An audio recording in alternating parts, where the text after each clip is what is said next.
Rural Notícias está de volta e como hoje é quinta-feira, vamos ao nosso TBT-RN. Exatamente 2 anos atrás, no dia 14 de novembro de 2022, nós mostramos detalhes da COP27 que aconteceu no Egito.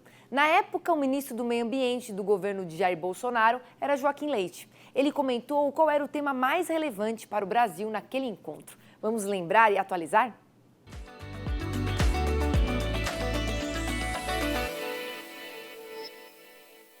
O grande desafio dessa COP é financiamento, mitigação, adaptação e perdas e danos. Esse é um desafio, os negociadores do Brasil estão pressionando os países desenvolvidos para a gente garantir volumes robustos de financiamento para criar uma nova economia verde, mas o Brasil veio também trazer um Brasil real, um Brasil que está fazendo, que já faz, que bateu o recorde de energia renovável e o agro participa disso, com solar, com biomassa, inclusive com eólica em algumas áreas rurais. Então, o Brasil veio aqui mostrar um Brasil das energias verdes. Nos últimos 2 anos, nada mudou. Os chamados países ricos não cumpriram o Acordo de Paris firmado em 2015, quando se comprometeram a doar 100 bilhões de dólares por ano até 2020. Tanto que na COP28, realizada em Dubai em novembro de 2023, o presidente da Comissão de Meio Ambiente da CNA, Muni Lourenço, disse qual deveria ser a prioridade do Brasil nos Emirados Árabes.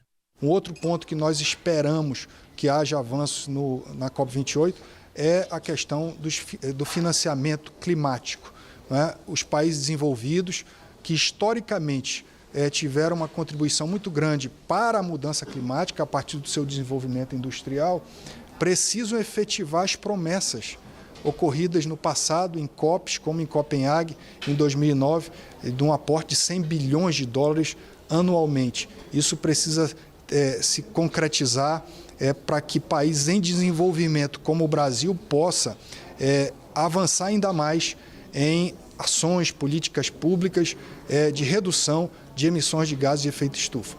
Nessa conferência dos Emirados Árabes foi discutido a implementação de um fundo para perdas e danos, mas as incertezas de como ele funcionaria e de onde viriam os recursos se traduziu na prática em uma arrecadação de apenas 790 milhões de dólares, muito abaixo do prometido e necessário.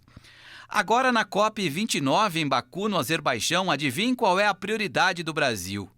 Mas a ausência de líderes de alguns dos países mais importantes do mundo e poluidores, como Estados Unidos, China, Índia, Alemanha, França, Rússia e Israel, além da presidente da Comunidade Europeia, Ursula von der Leyen, sem a participação desses representantes, fica ainda mais difícil acreditar no tal financiamento climático.